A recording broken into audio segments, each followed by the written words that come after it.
सभी भाइयों बहनों के आपके अपने चैनल वाईसीटी बुक्स में एक बार फिर से स्वागत है। प्लीज़ जो अभी तक हमारे चैनल को सब्सक्राइब नहीं किए होंगे जरूर सब्सक्राइब कर लेंगे। उसके बगल में बेल आइकन दबा देंगे जिससे कि नोटिफिकेशन आप लोगों के पास पहुंच जाया करेगी। देखिए मैं बता दूं कि आप लोगों की इसकी पीडीएफ भी प्रोवाइड की जाती है। अगर आप इसकी पीडीएफ डाउनलोड करना चाहते हैं तो आप हमारे टेलीग्राम पर जुड़ सकते हैं। टेलीग्राम का लिंक जो है आपको डिस्क्रिप्शन में मिल जाएगा। वहाँ से चले जाइए, आपको हर प्रकार की पीडीएफ वहाँ पर जो भी चीज़ें होती हैं, वहाँ पर ई बुक्स की पीडीएफ वगैरह जो भी चीज़ें होती हैं वहाँ पर आप लोगों को फ्री में प्रोवाइड कराई जाती है। तो जाकर वहाँ से आप लोग जुड़िए और आसानी से वहाँ से पीडीएफ प्राप्त कीजिए। तो चलिए देर ना करते हैं, हम लोग आज के सेशन स्टार्ट करते हैं और पहले क्वेश्चन को लेते हैं। पहला क्वेश्चन क्या दिया हुआ है? पहला क्वेश्चन दिया हुआ है कि हाल ही में किस राज्य के मंत्रिमंडल ने डिजिटल अर्थव्यवस्था मिशन को मंजूरी दी है। बहुत ही इंपॉर्टेंट क्वेश्चन है। क्या दिया हुआ है कि डिजिटल अर्थव्यवस्था को मिशन को मंजूरी दिया है, किसके द्वारा दिया गया है? तो इसका राइट आंसर क्या हो जाएगा? कर्नाटक गवर्नमेंट के द्वारा दिया है। बात कर लें कि कर्नाटक गवर्नमेंट के जो फिलहाल में अभी सीएम है कौन है? बी एस येदियुरप्पा, जो कि बीजेपी से बिलोंग करते हैं। उन्हीं के द्वारा भी ये फैसला लिया गया कि पूरे अब जो भी चीज़ें होंगी वो क्या होंगी? डिजिटल रूप से करेंगे। देखिए इसमें सबसे बड़ा जो फैक्ट रखा गया है, सबसे बड़ा इंपॉर्टेंट जानने वाली चीज़ें हैं। अगर कोई भी उद्योग वगैरह में अपने डिजिटलीकरण को करने की कोशिश करता है या ऐसा होता है तो उसमें क्या होगा कि अगर मान लीजिए कोई उद्योग है, अगर वो गवर्नमेंट के उद्योगों को भी चलाना चाहता है, चाहे ऐसी कोई चीज़ें हैं जिसको चलाना चाहता है, तो उसका 49% अपने पास रखेगा गवर्नमेंट और 51% क्या करेगा? वो उस उद्योग को, चाहे उससे जो भी फायदा होने वाला है उन लोगों को क्या करेगा? देने का कार्य करेगा। ठीक है, ये पॉइंट हम लोगों ने जान लिया, इंपॉर्टेंट पॉइंट है। बात कर ले रहे हैं कि हम फिलहाल में कर्नाटक की कैपिटल क्या है? तो बेंगलुरु है। क्या है? बेंगलुरु है। और बी एस येदियुरप्पा, बी से बेंगलुरु भी होता है, बी एस से बी एस येदियुरप्पा भी होता है। ठीक है, और बी से बजूभाई वाला भी होता है। तो याद रख लीजिएगा, बेंगलुरु, बजूभाई वाला और बी एस येदियुरप्पा, ये तीनों ट्रिपल भी याद कर लेंगे तो आपको याद हो जाएगा। और यहीं लोग गवर्नर, सीएम और यहाँ की कैपिटल है। ठीक है, चलते हैं अगले नंबर क्वेश्चन की तरफ। अगला नंबर क्वेश्चन क्या दिया हुआ है कि अंतर्राष्ट्रीय सौर संगठन में शामिल होने वाला 87वां देश कौन बना है? देखिए पूछा सकता है, ऐसे नहीं पूछा सकता है, सिर्फ ये भी देख 87वां देश तो पूछा सकता है। तो इससे तो ये आपको कन्फर्म हो गया कितने देश हैं, तो 87 देश हो गए हैं अब। लेकिन ये भी पूछा सकता है कि अभी अंतिम देश कौन सा शामिल हुआ है। ठीक है, जैसे कि सार्क में बार बार पूछा जाता है कि लास्ट देश कौन सा शामिल हुआ है, तो बार बार ये क्वेश्चन बनता है। उसी तरह यहाँ पे भी पूछा सकता है कि अभी अंतर्राष्ट्रीय सौर संगठन में शामिल होने वाला 87वां देश या अंतिम देश कौन बना है। इसका राइट आंसर क्या हो जाएगा? निकारागुआ, गणराज्य के नाम से जाना जाता है निकारागुआ, इसको हम जानते हैं। ठीक है, तो बात कर ले रहे हैं क्या हुआ है? 87वां देश बना है। अच्छा, इंपॉर्टेंट जो बन जाता है कि ये देखिए जब अंतर्राष्ट्रीय सौर संगठन की बात आती है तो दो ही देश सबसे ज़्यादा नाम में आते हैं। कौन कौन से आते हैं? एक तो हमारा भारत आ जाता है और एक कौन आ जाता है? एक फ्रांस आ जाता है। एक इंडिया आता है और एक दूसरा आता है जो फ्रांस आता है। क्योंकि ये दोनों लोगों के द्वारा ही जब पेरिस में वो हुआ था, क्या हुआ था? समझौता किया गया था कि पूरे देश में जो भी मतलब अभी बिजलीकरण जो भी चीज़ें होती हैं उसमें बहुत ज़्यादा प्रदूषण वगैरह जो भी चीज़ें फैलता है उसको रोकने के लिए सौर का ज़्यादा से ज़्यादा क्या किया जाए? उत्पादन किया जाए और पूरे विश्व में उसको फैलाया जाए। इसी के लिए अभी क्या हुआ था, पेरिस में कुछ दिन पहले ही मीटिंग हुई थी। बात कर ले 2-3 साल पहले की बात है। और ये भी इंपॉर्टेंट बात जान लीजिए वहीं से कि अंतर्राष्ट्रीय सौर संगठन की स्थापना कब हुई थी? तो 30 नवंबर को। कब? 30 नवंबर 2015 को हुआ था। और उसी वक्त ये मीटिंग हुई थी। कब हुई थी?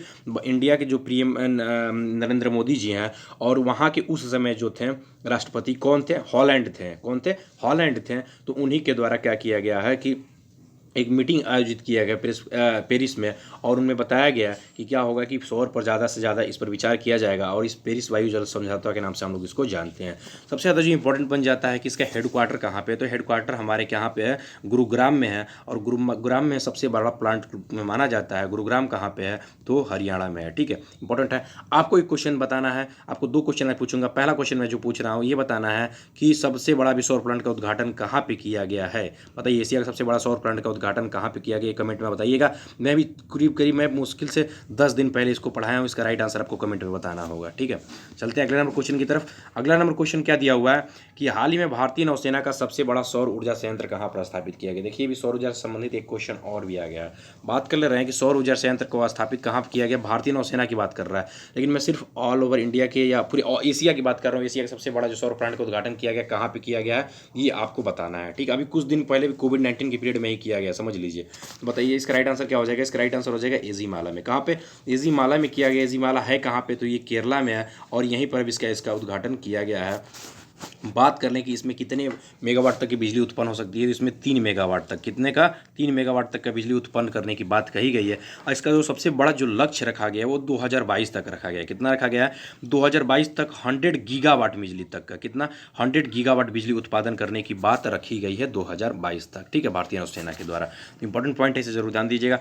चलते हैं अगले नंबर क्वेश्चन की तरफ। अगला नंबर क्वेश्चन क्या दिया हुआ है कि हाल ही में किस माइक्रो फाइनेंस इंस्टीट्यूशन के नए मुख्य कार्यकारी अध्यक्ष एवं निदेशक के रूप में नियुक्त किया गया? पूछा जा रहा है कि किस नहीं है यहाँ पे, किसे माइक्रोसॉफ्ट इंस्टीट्यूशन के मुख्य कार्यकारी अध्यक्ष एवं निदेशक के रूप में नियुक्त किया गया था, सीएमडी के रूप में नियुक्त किया गया। तो इसका राइट आंसर क्या हो जाएगा? आलोक मिश्रा। आलोक मिश्रा को भी क्या किया गया? हाल ही में माइक्रो फाइनेंस इंस्टीट्यूशन के मुख्य कार्यकारी अध्यक्ष के रूप में नियुक्त किया गया है, ठीक है। चलते हैं अगले नंबर क्वेश्चन की तरफ। अगला नंबर क्वेश्चन क्या दिया हुआ है कि हाल ही में डीआरडीओ ने कहाँ पर कोविड-19 परीक्षण सुविधा की स्थापना किया है? बहुत इंपॉर्टेंट क्वेश्चन है, इस तरह के क्वेश्चन पेपर में 100% देखने को मिलते हैं। डीआरडीओ की बात कर रहा है, कोविड-19 का परीक्षण सुविधा की स्थापना कहाँ पे किया है? तो इसका राइट आंसर क्या हो जाएगा? इसका राइट आंसर हो जाएगा अभी लेह में किया है। लेह आपको पता होना चाहिए कि सबसे ठंडी जगह होती है, और वहाँ पर ये भी क्या किया गया है, उसको परीक्षण की स्थापना करने के लिए भी, कोविड-19 परीक्षण की स्थापना करने के लिए डीआरडीओ ने ऐसा किया है, ठीक है। बात कर लें हम डीआरडीओ की, इसकी स्थापना कब हुई थी? बार बार पढ़ते चले जाते हैं हम लोग। 1958 में हुई थी, जब नासा की हुई थी। हेडक्वार्टर कहाँ पे है? तो न्यू दिल्ली में इसका हेडक्वार्टर है। और जी सतीश रेड्डी, कौन? जी सतीश रेड्डी जो है फिलहाल में इसके हेड के रूप में बने हुए हैं। और वनस्य मूलम विज्ञान में इसका जो है मोटो के रूप में हम लोग जानते हैं। डीआरडीओ से बहुत सारे पॉइंट्स बने हैं, इससे आप लोग डेली कवर किया कीजिए, तो आप लोगों को डेली ये सब चीज़ें याद हो जाएंगी। चलते हैं अगले नंबर क्वेश्चन की तरफ। अगला नंबर क्वेश्चन क्या दिया हुआ है कि रेलवे ने कब तक सभी डिब्बों में RFID, इसका नाम ही है, रिफ्ड टैग लगाने की योजना बनाई है? तो इसका बात कर लें तो इसका राइट आंसर क्या हो जाएगा? थोड़ा सा उसके पहले ये जान लीजिए कि यह है क्या। तो देखिए आंसर पहले जान लीजिए। 2022 तक इसको योजना बनाया है, लेकिन ये है क्या, क्या होता है? तो देखिए आपको पता होना चाहिए कि जब भी हम लोग बाइक वगैरह चलाते हैं तो क्या होता है कि आजकल सभी चीज़ों को जोड़ दिया गया है, मतलब आपको बैंक अकाउंट से या आधार वगैरह जो भी चीज़ है जोड़ दिया गया। जब भी आप टोल पे जाते हैं तो टोल पर वहाँ पर टिकट कटाते हैं, ठीक है। अगर आप नहीं कटाते हैं तो आप पर क्या होता है, ऑटोमेटिक वहाँ पे फोटो लेता है आपकी नंबर प्लेट वगैरह का, और वहाँ से ये होता है ऑटोमेटिक आपके अकाउंट पर मैसेज आता है, और नहीं आपको भरेंगे तो फिर आपके गाड़ी वगैरह को सीज भी कर दिया जाता है, और नहीं तो फिर आपके ऑटोमेटिक पैसे भी कट जाते हैं, ठीक है। यहाँ से 2 पॉइंट्स बने हैं। अब सुन लीजिए, ये जो है क्या करेगा कि ये रेलवे पर करेगा। ये रेलवे पर एक इतना बड़ा, मतलब एक चौड़ा सा, मतलब आपके बना होता है, ठीक है। और ये क्या करेगा कि जो भी डिब्बे पर इसको लगाया जाएगा, जिस डिब्बे पर लगाया, डिब्बे पर इसको लगाया जाएगा, ठीक है, और इंसान से पहुंच से दूर बनाया जाएगा। सबसे बड़ी फैक्ट यहाँ पर जान लीजिए कि इंसान के पहुंच से दूर बनाया जाएगा, इसलिए कि इंसान रेल का डिब्बा हो या रेल का बाथरूम हो, कोई भी नहीं छोड़ता है, हम जानते हैं। और ऐसे 100% लोग नहीं है, मैं थोड़ी सी अपनी, मतलब जितनी मेरे को पता है उसमें से लगभग 20% में, 10 to 20% मैं कह सकता हूँ कि लोग ऐसे हैं जो क्या कर सकते हैं कि वहाँ के जो शीशे होते हैं ना, और पंखे होते हैं, जो वहाँ लाइट होते हैं, वो भी निकाल कर घर को लेकर चले जाते हैं। 10 से 20% ऐसे लोग हैं हमारे इंडियन रेल के अंदर, ठीक है। याद रख लीजिए, जो लोग सफ़र करते हैं, मुझे इतना पता है, जितना मैं देखा हूँ उतना, जितना जानता हूँ।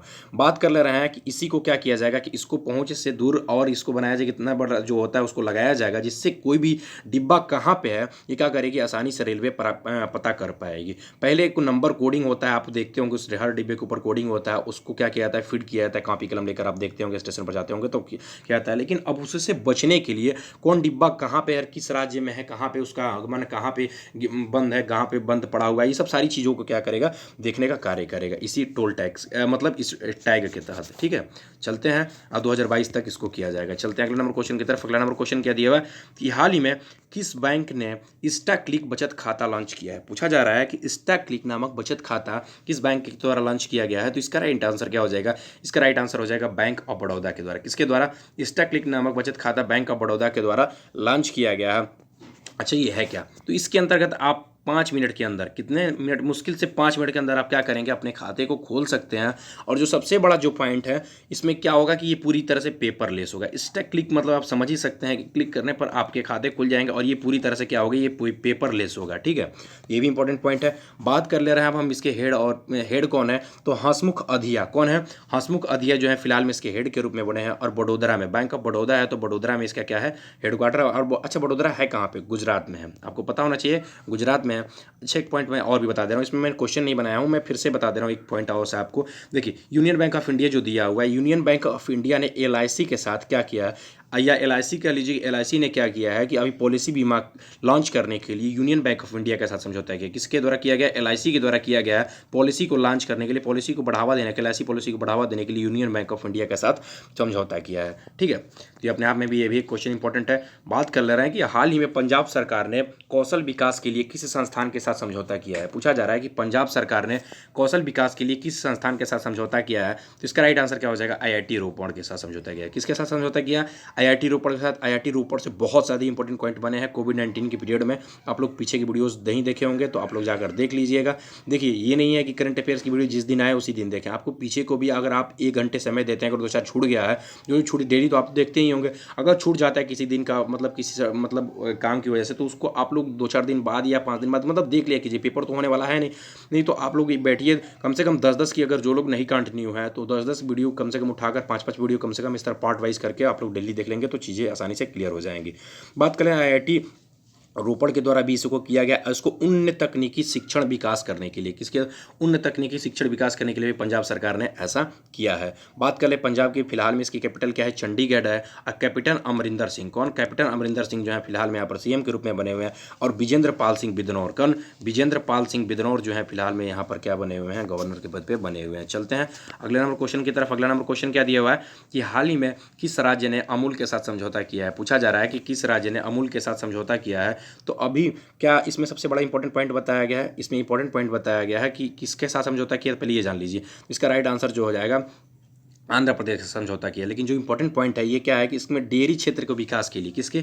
डेयरी क्षेत्र को विकास करने के लिए और महिलाओं को अधिक से अधिक इसके अंतर्गत वर्क में लगाने के लिए अभी जो मतलब चल रहे हैं जितने भी मजदूर वगैरह, उनको मतलब इसमें कार्य देने के लिए इसको क्या किया गया? समझौता किया गया है अभी अमूल के साथ। आंध्र प्रदेश गवर्नमेंट ने ऐसा किया है। बात कर लें आंध्र प्रदेश की कैपिटल क्या है? अभी तो हैदराबाद है, लेकिन अभी जो प्रस्तावित हो क्या हो गया है? अमरावती हो गया है। जगनमोहन रेड्डी जो फिलहाल में यहाँ पर क्या है? अभी CM के रूप में बने हुए हैं। और विश्वभूषण हरिश्चंद्रन जो है गवर्नर के पद पे बने हुए हैं। अगला नंबर क्वेश्चन क्या दिया हुआ है कि हाल ही में भारत ने किस स्टार्टअप का पहला ऑर्बिट स्पेस ट्रैकिंग सिस्टम विकसित किया है। थोड़ा सा क्वेश्चन थोड़ा अजीब है, एक बार फिर से मैं रिवीजन कर दे रहा हूँ। भारत के किस स्टार्टअप का पहला ऑर्बिट स्पेस ट्रैकिंग सिस्टम विकसित किया गया है? इसका आंसर जान लीजिए पहले। दिगंतरा नामक एक ऑर्बिट क्या किया गया? स्पेस ट्रैकिंग सिस्टम विकसित किया गया। अच्छा, इसके अंतर्गत क्या किया जाएगा? देखिए 2 पॉइंट है यहाँ पे। एक पॉइंट मैंने नहीं लिखा है क्वेश्चन में, एक इसमें पॉइंट और भी है कि इसके अंदर क्या किया जाएगा? मलबा निगरानी व ट्रैकिंग प्रणाली को विकसित करने के लिए। क्या इसमें मलबा निगरानी, मतलब जितने भी मलबा वगैरह होते हैं उनको मलबा निगरानी करने के लिए साथ साथ इसमें ट्रैकिंग सिस्टम को विकसित करने के लिए अभी क्या किया गया? भारत का पहला स्टार्टअप अब विकसित किया गया, जो कि किस आधार पर वर्क करेगा? तो दिगंतरा आपको पता होना चाहिए, आप लोग जियोग्राफी वगैरह पढ़ते हैं दिगंतरा क्या होता है। ठीक है, तो लिडार अर्थात light detection and the roughing system के आधार पर ये कार्य करेगा। ठीक है, ये याद कर लीजिएगा, ये इंपॉर्टेंट पॉइंट है। और इसी के तहत अभी मलबा निगरानी व ट्रैकिंग प्रणाली को विकसित करने के लिए इसके साथ अभी इस कार्य को किया गया है। चलते हैं अगले नंबर क्वेश्चन की तरफ। अगला नंबर पॉइंट क्या दिया हुआ, पॉइंट के बारे में डिस्कस कर लेते हैं कि हाल ही में संयुक्त राष्ट्र महासभा ने 2021 तक, कब तक? 2021 तक क्या करेगा? 2021 को बाल श्रम उन्मूलन अंतर्राष्ट्रीय वर्ष घोषित करेगा। मतलब एक भी बच्चा ऐसा नहीं बन जाना चाहिए जो कि बाल श्रम करे। आपको पता होना चाहिए कि हमारे आर्टिकल में दिया हुआ है 21 में क्या दिया हुआ है, जो लोग पोल्ट्री पढ़े उनको पता होंगे कि उनको 14 वर्ष से कम के बच्चों को अगर बाल श्रम कराते हैं तो दंडनीय अपराध है, चाहे पिता हो चाहे कोई भी कार्य करा रहा, दंडनीय अपराध है। और इसके साथ साथ उसमें ये भी बताया गया 6 वर्ष से जो 14 वर्ष, शायद आई थिंक 21 में ये बताया गया 6 वर्ष से 14 वर्ष के बच्चों को शिक्षा देने वाला बताया गया है। ठीक है, बाल श्रम आई थिंक हमको लग रहा है कि DPSP में बताया गया है। ठीक है, तो हाँ DPSP में बताया गया, तो ये इंपॉर्टेंट पॉइंट है, इसे जरूर ध्यान दे दीजिएगा। ठीक है, चलते हैं अगले नंबर क्वेश्चन की तरफ। अगला नंबर क्वेश्चन क्या दिया हुआ है कि हाल ही में विश्व व्यापार संगठन ने तुर्कमेनिस्तान के ऑब्जर्वर दिया है। पूछा जा सकता है कि विश्व व्यापार संगठन ने किसे ऑब्जर्वर का दर्जा दिया है, तो अभी तुर्कमेनिस्तान को दिया है। तुर्कमेनिस्तान को अभी शामिल कर लिया गया है। अच्छा, इसका राइट आंसर थोड़ा आप लोग बताइएगा। ठीक है, थोड़ा सा मैं कन्फ्यूजन में हूँ, किसको DPSP में बताया गया, 21 में बताया गया। इसका राइट आंसर आप लोग इसका भी कमेंट में बता दीजिएगा। ठीक है, चलते हैं अगले नंबर क्वेश्चन की तरफ। अगला नंबर क्वेश्चन क्या दिया हुआ है कि हाल ही में संजीव बजाज को बजाज फाइनेंस के गैर कार्यकारी अध्यक्ष के रूप में नियुक्त किया गया है। पूछा सकता है कि किसको गैर कार्यकारी अध्यक्ष के रूप में नियुक्त किया गया है, तो संजीव बजाज को भी क्या किया गया है, बजाज फाइनेंस के गैर कार्यकारी अध्यक्ष के रूप में नियुक्त किया गया है। और ये किसका स्थान लेंगे, तो ये राहुल बजाज का स्थान लेंगे। किसका स्थान लेंगे, तो राहुल बजाज का ये स्थान लेंगे, ये संजीव बजाज, और इनको अभी बजाज फाइनेंस का कार्यकारी अध्यक्ष चुन लिया गया है। ठीक है, देखिए इसके आंसर की प्रोवाइड की हुई है। अगर आप इसकी पीडीएफ डाउनलोड करना चाहते हैं तो आप हमारे टेलीग्राम ग्रुप से जुड़कर आसानी से इसकी पीडीएफ भी प्राप्त कर सकते हैं। तो मैक्सिमम लोग हमारे चैनल से जुड़िए, चैनल को सब्सक्राइब कीजिए, और वीडियो अच्छा लगे तो लाइक जरूर कीजिएगा। दोस्तों मैं बता दूं कि आप लोगों के लिए वाईसीटी हर प्रकार की बुक्स अवेलेबल कराती है। अगर किसी प्रकार की बुक्स को चाहते हैं तो डिस्क्रिप्शन में नंबर दिया हुआ, वहाँ से जाइए, आप नंबर को प्राप्त कीजिए और वहाँ से किसी प्रकार की जानकारी को भी देख सकते हैं। तो चैनल को सब्सक्राइब कीजिए, वीडियो अच्छा लगे तो लाइक कीजिएगा और अपने दोस्तों में भी शेयर कीजिएगा। थैंक यू दोस्तों, थैंक यू।